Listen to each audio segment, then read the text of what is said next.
Hello, hello, hello. I brought somebody in because I saw something that I just thought was so incredible, and it shouldn't be, but it was.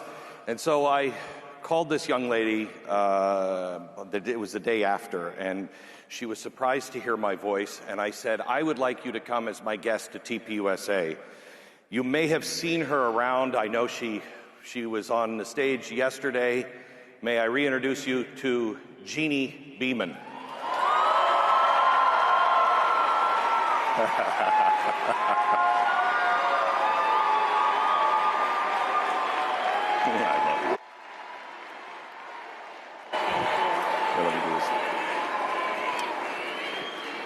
So, we were backstage just a few minutes ago, and Jeanie said, I don't know what's happening. The reaction has been what?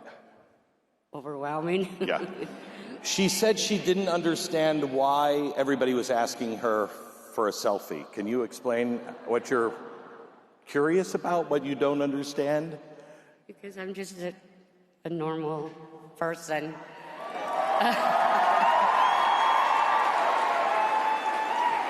And that is why you're here. Okay. We were talking backstage, and I said, when I was young, when I was your age, when she was your age, there wouldn't have been somebody like this up on stage because it was the normal thing to do. Now it's not, and I wanted to thank you for being normal. Thank you. For being normal.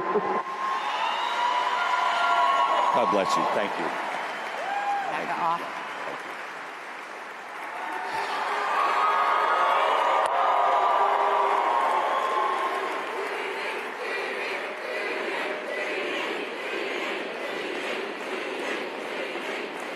She told me that she has a lot in common. She understands Erica. She lost her husband. And she said there are days that she has to hold on to her chest because she feels like her heart's going to explode without her husband. So that's why she is who she is. She is a woman with great heart, great heart. So I have a ton to share with you, and honestly, I had a completely different speech that I was prepared to give you today until I started watching, and I last night started thinking about you and what you need to hear. I wanted to talk to you about history. I wanted to talk to you about the economy and what's coming. I wanted to talk to you about what is coming for Western civilization, and to warn you that today the times have changed and you are desperately needed, desperately needed. But there's something else that I think is more important that you need to hear.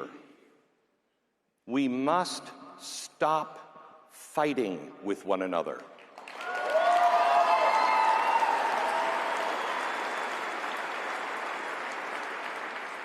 It is important to stand for the truth, but people are not your enemies.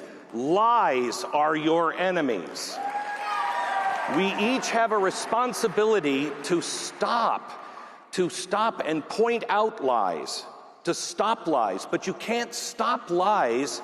You can't stop darkness with more darkness. You can't stop hate with more hate.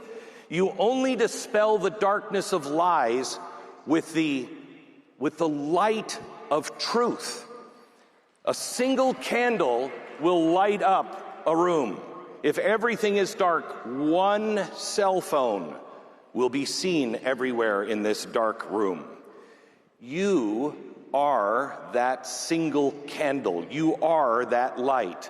And if you don't believe it, I understand. I do. I get it. I've spent a lot of time trying to think back to when I didn't have white hair, when I was your age, and what I thought, and what I would be thinking if I were you. If I were you, and I'm 25, I was 1 when the World Trade Center came down. I would have no memory of that, and I certainly wouldn't have a memory of the United States before that. You'd have no idea what it was like to get out of your car in front of an airport and walk directly to the gate. You don't remember a time when you didn't have a cavity search just to go onto an airplane. You don't know of a time when you didn't have to have your iris scanned. Until, if you were born in 2000, you don't know of a time when this country wasn't at war or the world wasn't on the verge of global war. That is a frightening place to live.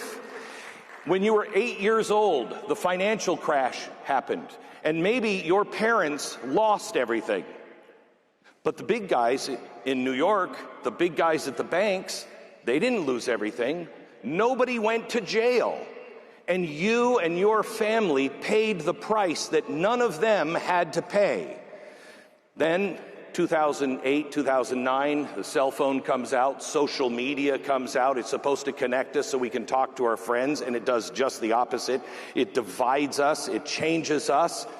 Then 2020 hits, COVID happens. If your parents survived 2008, now they face COVID. And if they happen to own, let's say, an Ace hardware store, a local hardware store, what happened? They were shut down because their local hardware store was killing grandparents. But Home Depot was fine. Once again, you saw the entire system turned upside down, and the little guy gets screwed. Then, with nobody going to jail, you're also in school, taught all kinds of things. Men can be women, and women cannot be defined unless you're a scientist, I guess. You are also told, just study hard. Just keep your nose clean, just do the right thing, study hard, go to college, get a degree, keep your grades up, and you'll get a good job. Well, you did all of those things, and there are no jobs for you. Everything, if I'm 25 years old, I would think absolutely everything is a lie. I get it. So let me start with this. You are not crazy. You are not lazy. You are not imagining things. The truth is, the rules have changed. Promises have been broken. Institutions have failed. Banks were rescued while families like yours weren't. And you were told to follow a path that would guarantee security, and it provides none of that. But the most dangerous lie that you have been told wasn't that the system failed you. The biggest lie that you were told is that you don't matter. Here's the thing. I want you to understand. A broken system does not erase human agency. It reveals who still has agency. Every single generation since the beginning of time has inherited a mess, but only the great generations turn that mess into a mission, and that's your calling. America was never built for comfort. It was built for people who believed they could shape their own destiny. Previous generations had it different, but they didn't have it easier. They had world wars, they had depression, they had drafts, they had the plague, they had no safety nets, they had no guarantees. But what they had that you don't have is belief. Belief in God, belief in responsibility, a belief that there is a brighter tomorrow just over the horizon. They had that, you need that. Belief is what creates prosperity, not the other way around. And you have been fed lies to keep you powerless.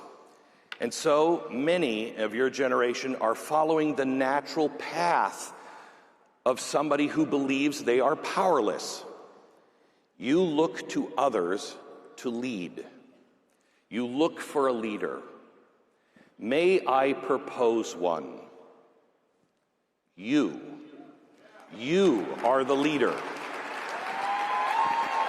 As I was watching As I was watching speeches yesterday, I thought to myself, what do any of us clowns who are up here have that you don't have? What is it that we have that you don't have? A platform? Build one. Charlie did. Build a platform. You don't have an understanding of history or God or economics or politics. Learn it. You have the world's library in your pocket. Learn it. The only thing that I have that maybe you don't have is white hair. That's the only thing that I have, and that comes from a long life of watching things play out over and over and over again. So the only thing that I have that you don't have is I've seen the pattern. You're in the first phase of your life, so you're seeing the pattern for the first time. But believe me, all of this crap will happen again and again and again. And when you have the white hair, you start to go, oh crap, this is a giant game. I wish I would have known that a long time ago. You need to know one thing. You hold every card you need. You have everything you need. Everything and more. You have your intellect. Your intellect. So you can now think, you can reason, you can learn. You're living in a country that today is still free enough to where you can ask questions and never stop asking questions, especially the uncomfortable questions. There is no such thing as a wrong question or a dangerous question. You ask those questions, but then you find the truth. You don't have truth given to you. No one is here. Don't take anything I or anyone else on this stage say as gospel, because I'm not Jesus. None of us are. You find the truth yourself. You can hear something, but then you prove it to be true yourself.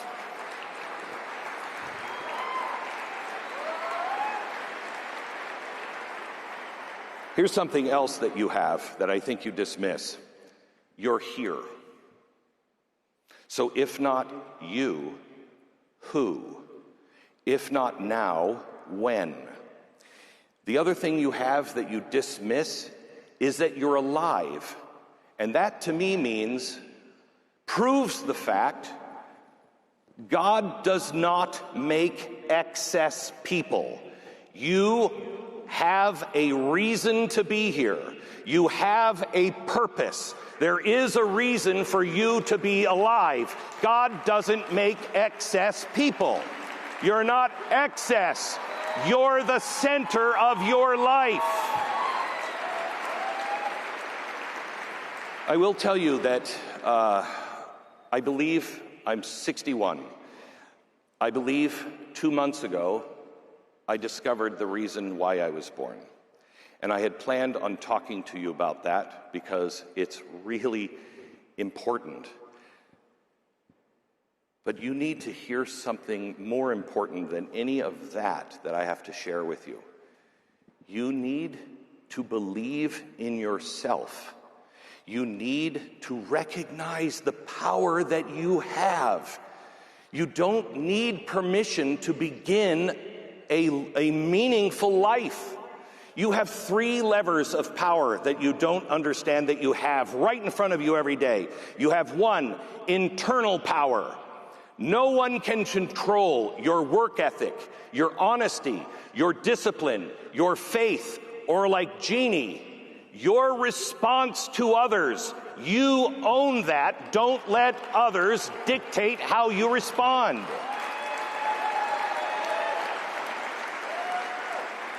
You also have compounding power. The compounding power. Small, consistent actions every day will beat institutions every time because your skill compounds. Every time I met with Charlie, he was a different and better person. Every time he was smarter. He was deeper in with God. He was more successful. And towards the end of his life, it was compounding so rapidly that the changes were staggering. But he's the one who did it. He just chose to do it. Reputation compounds, integrity compounds, intellect compounds. Time is not on my side for compounding any of that anymore. But you have all the time you need to be far greater than anyone else you're going to hear speak today. The third thing you have is spiritual power. Meaning is not given by governments or markets. Purpose precedes prosperity. God doesn't create excess people. If you exist, it means you're needed. You are not born too late. You were born into this moment for a reason only you will find, and it requires courage to go out and find it and stand. You are not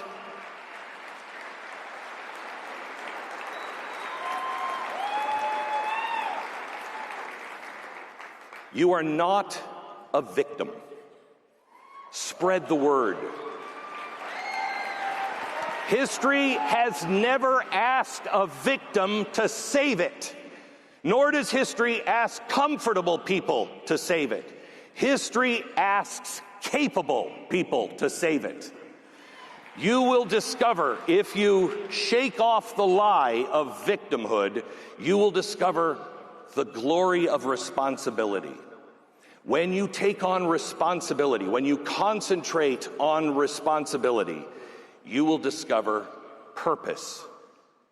When you have purpose, cynicism falls away and your life becomes a calling. Concentrate on the first step, personal responsibility. Let me leave you with a scenario. We're sitting in here, and all of a sudden, the mic goes out, the lights go out. What's the first thing you do? First thing, we probably all gasp or laugh a little bit, gets a little uncomfortable, and then you probably will pull out your phone. And there's the light. And you will look at your phone, and somebody at some point will realize there are no bars anymore. The lights go out. Not for a minute, let's say it's not a glitch. Let's say they go out and stay out. At first, the phones come out, and somebody will say, wow, this is weird. Then your phones die. Then the stores close. Then the sirens start. By tomorrow morning, if the lights went out right now, and they stayed out, and it was out everywhere, by tomorrow morning, there would be a change in most people's eyes. And it would not be fear, it would be confusion, which is worse. When the system disappears, people don't ask the question, who's in charge? When the lights go out and stay out, people begin to ask the question, who knows how to live without the system? Some people will freeze. Some people will wait. Some people will demand answers. I want answers. Somebody's got to pay for this. And they'll be demanding answers from institutions that no longer answer. Others will just look around. Others will begin to look around and then check on neighbors. They'll begin to share food. They will organize quietly. They will not wait to ask for permission. They don't have or need special authority. They don't have official titles. They have something else, personal responsibility. And here's the part that matters. When the lights go out, that's when everyone will discover who they really are. No one will ask, who did you vote for? No one will ask, what did you post? No one will ask, who were you angry at? How angry did you get? Whether you're prepared to stand or not, that's the moment. And we're at this moment. The lights are flickering. I told you at the beginning, you're not crazy. Things are not the way they should be. The lights are flickering. So now, what do you do when the lights go out? You need to restore your confidence. The lights are flickering not just in markets and politics, but in belief, in confidence, in belief. You've been told the dangerous things over and over again, that when the system fails, you fail. It's not true. People matter more in those moments rather than less. And every great generation in history, they were forged in a moment when something big broke. Not when things were easy, not when things were guaranteed, but when people your age looked at one another, saw this giant mess they didn't create and went, "Oh, crap. We'll fix it. I'll take responsibility." That's not weakness. That is the highest form of power, because power is not the ability to control others. Power, real power, is the ability to control yourself when no one is watching. Power is telling the truth when lies are rewarded. Power is forgiving hatred when hatred is celebrated. Power is building when everyone else is tearing down. Hear my message to you. You were not born too late. You were born with everything you need. All you really need is belief in yourself, and from there comes courage. And courage is not loud. Courage is just getting up when you've been beaten down. Every time you fall down, you just get up again. That's what courage is, getting up one more time after you fall. That's it. Courage is required now because civilizations are not saved by governments. And people who understand their power, they fix things. That person that will fix things is you. So I urge you, please, leave here this weekend filled with one thing. If you take one thing away, is that you matter, that you count, that the ultimate power is there and it channels down to you, and you can accomplish anything. So go out and do what Charlie did. Live your life in a way that you are prepared for when the lights go out. Do not curse the darkness. Become the light that others will see by. We're counting on you. Thank you.